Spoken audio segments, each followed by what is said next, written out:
This lens might not look like much, but man, it is one heck of a great lens. Let's jump into the video and talk about it.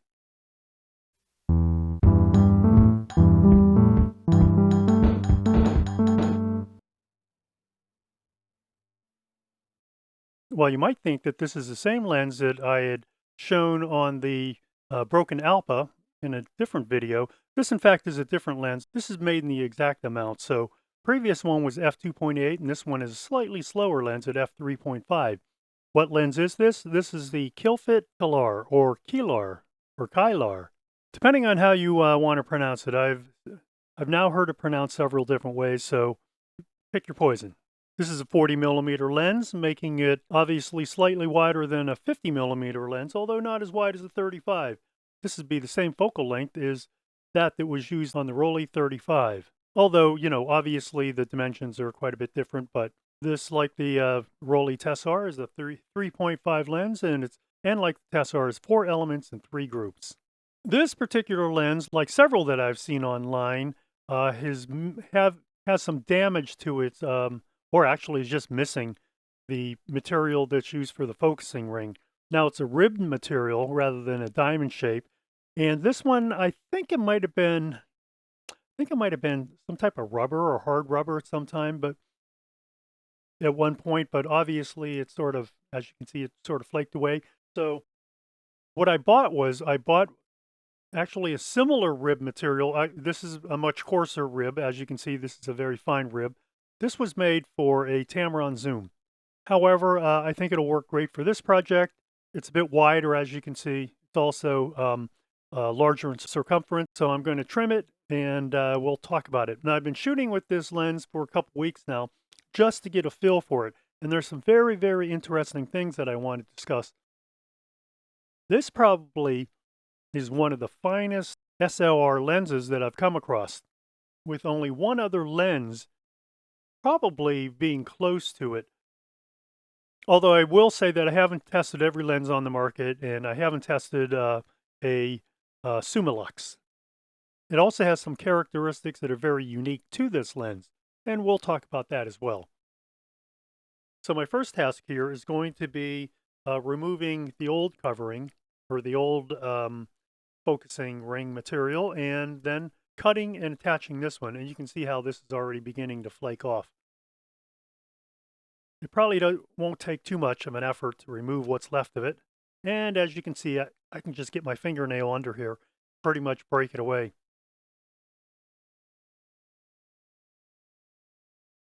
I had given some thought to perhaps sourcing some identical material, but because this lens is decades old, the likelihood of that is almost nil. That is, of me finding some material that was probably original to this lens or very close to it. But in any case, as you can see, I've now removed all of that old material, left a nice little mess here. We'll clean that up. I'm going to cut this. I think I'm going to use, I'm thinking about what to use to attach it here. I have some material I have an adhesive I've been using recently, and I've been pretty happy with it. So we'll give that a shot, and we'll be right back. So I'm going to speed up the video here so you don't have to watch for the next 10 minutes while I install a new focusing ring. So briefly, I cleaned up my desktop and then cut the material. Well, first I measured, so it's 10 millimeters wide, and whatever the length is. There was a lot of hand trimming involved. I thought that I would just be able to use an X-Acto knife, but in fact, it really didn't work, and I had to hand cut it. That led to a couple issues here and there, and I think I'll probably at some point just recut the entire thing and replace it. Originally, I had used this one type of cement to bond the rubber. It's Elmer's Craft Bond, and I thought it would work, but it didn't really work as well as I wanted, so I ended up using some spray-on contact cement, and that worked a bit better, although it still felt loose at the end, and so I really ended up using a combination of that contact cement plus some silicone base cement. And between the two, that seems to have done a good job of holding the new focusing ring in place. Okay, back to the video. By the way, it's not uncommon for this ring to be either missing or damaged. I've seen this in quite a few, and I think it's probably because, you know, whenever they use the original material, they probably hadn't had, well, they didn't have a chance to test its longevity, and, you know, who knew? They probably weren't thinking, you know what, somebody 70 years from now is going to be using this, so we have to make sure we find a material that will have that longevity. Yeah, I'm going to have to mess around right here with it. Maybe, yeah, probably I'm going to have to clean this up a bit. These two edges really don't match up as cleanly as I would like. Actually, from a distance, you really can't tell because I think it looks pretty good. And when you're at infinity, obviously, you're not going to notice it at all, which is right here. So the interesting thing about these lenses, the Kilfitt, the Kilar, I don't know if I should be calling it Kilar. I have heard, as I mentioned, I have heard it pronounced Kilar. And although I don't know why wouldn't be a long I, because it has that vowel after it in the next syllable. So it should be like Kylar, sort of like silent and widen, other words that have a similar structure. So maybe I should be calling it Kylar. In any case, you know, let's take a quick look at this lens. This lens, it's really inset very far, very deeply into the barrel. So that really eliminates the need for a lens shade. And obviously, there's really no ability to fit this lens with a lens shade.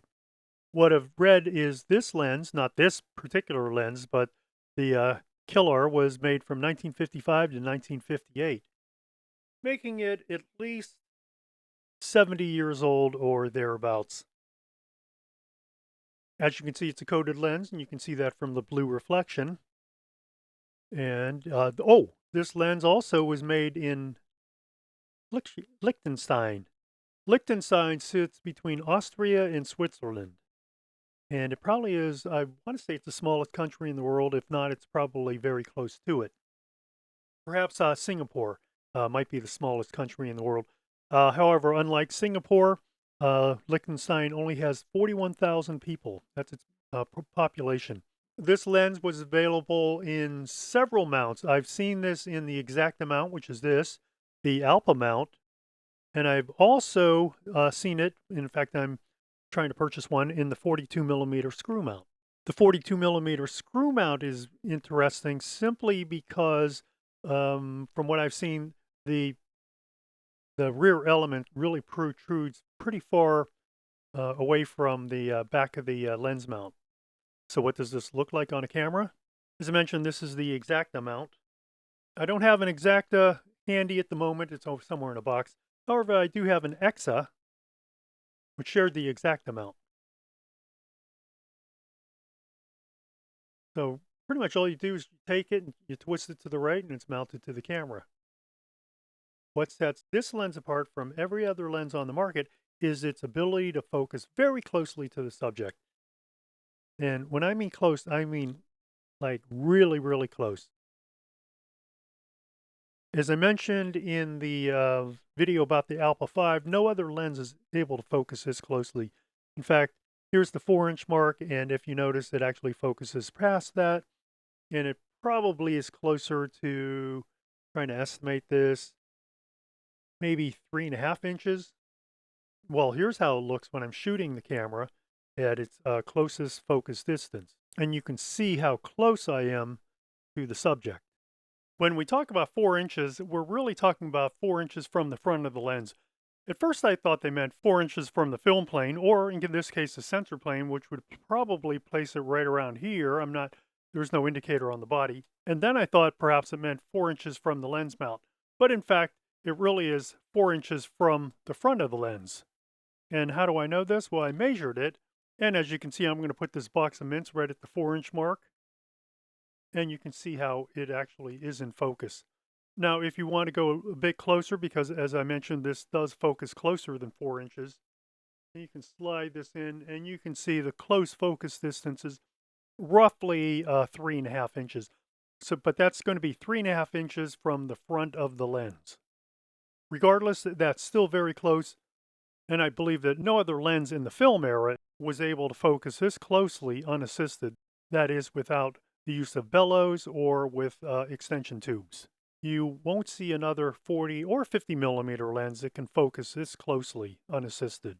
For anyone who's taking close-ups of things, you have to increase your shutter speed to compensate for any small movement that you might make, and you can also be battling the wind. Even like a very light breeze in your viewfinder makes your subject feel like it's like waving back and forth wildly. It fits nicely on the camera, right? It doesn't look like it's too out of place. Also, because of how this lens works, or how this lens is constructed, you'll notice that the rear element slightly protrudes from the lens mount. So unless you had a rear cap, if you were to stick that in your bag, I would rotate it off infinity, just so you can get that rear element away from the rear plane of the lens mount.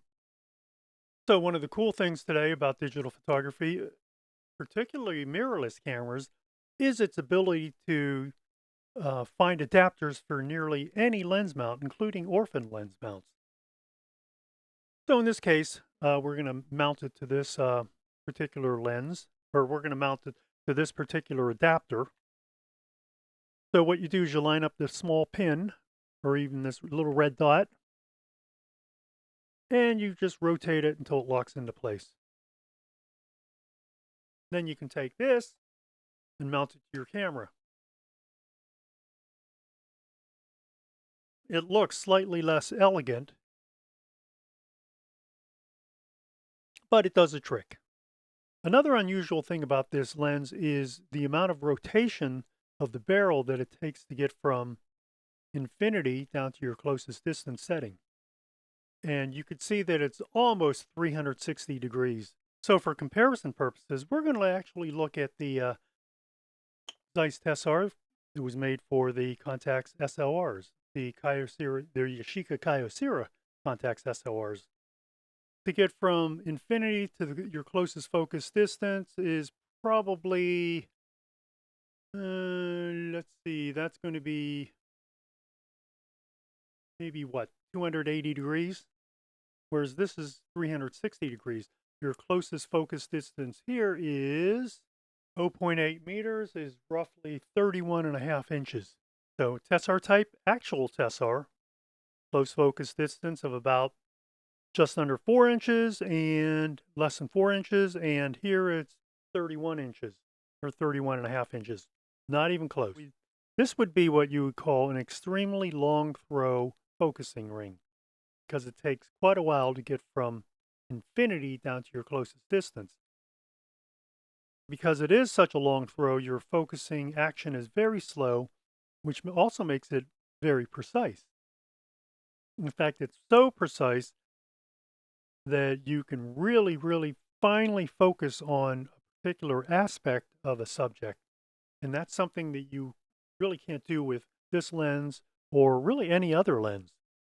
And it's simply because it just doesn't offer that fine focusability. This is a Leitz Elmar, once again a Tessar type, to get from infinity down to your closest distance, and that's always going to be about 3 feet, is really about 180 degrees. So with this lens, you really, really are dependent upon the rangefinder system being extremely accurate and with almost no errors in order for you to focus more critically with this lens. A Tessar type lens wasn't that unusual in the 1950s for most SLRs, and so it's no surprise that that they used the Tessar type design.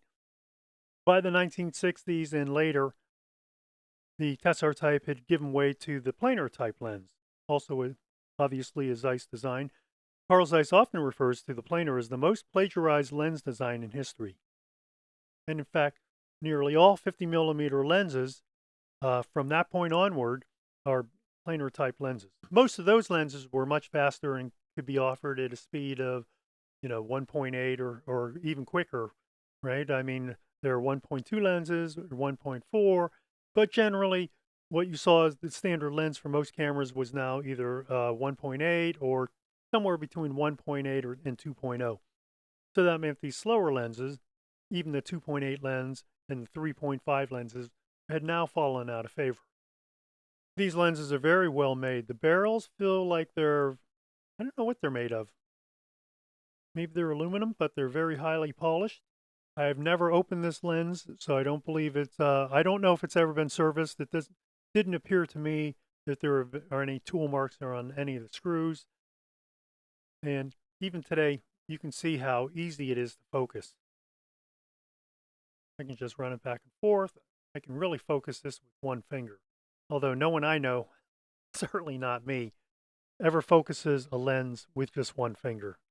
So let's take a look at some photos and you'll see what I mean. Some of these I shot wide open, and some of these I shot a series, wide open. I believe then I went with either f5.6 or f8 and then stopped all the way down to f22. By the way, the aperture range on this runs from f3.5 to f22. I do have a faster version of this, an f2.8, but that's the one that was really messed up, and I'm still working on that. I hope to get that revived someday. We'll see. Let's look at a couple photos and see how well this does today. All of these photos were shot on full frame Sony, so the intent here was to get closer.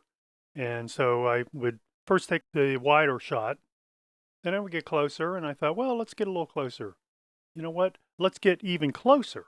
So you can really see how the lens is able to record this fine detail.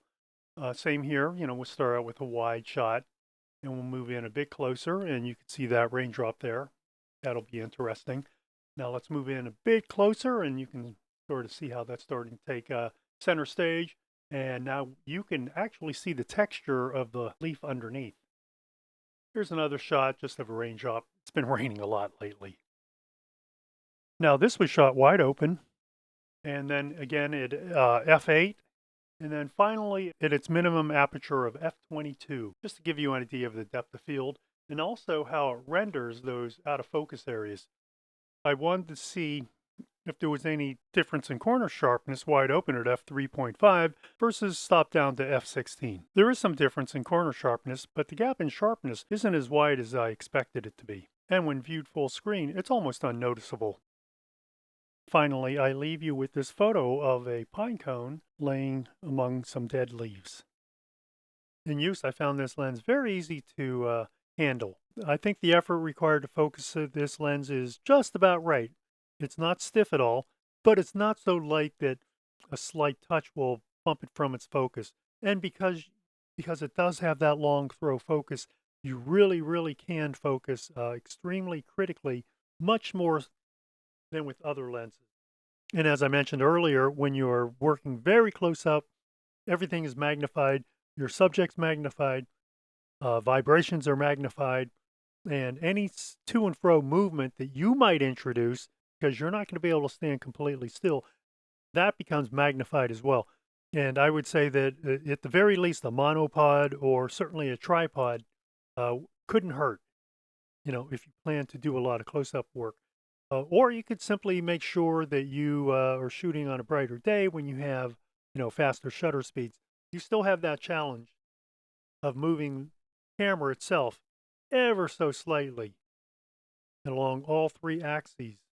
Tend to move up and down, left and right, and to and fro. I found my hit ratio is about 1 in 5. Luckily, I was shooting digital, so it wasn't terrible. But it was something that I had to be very mindful of.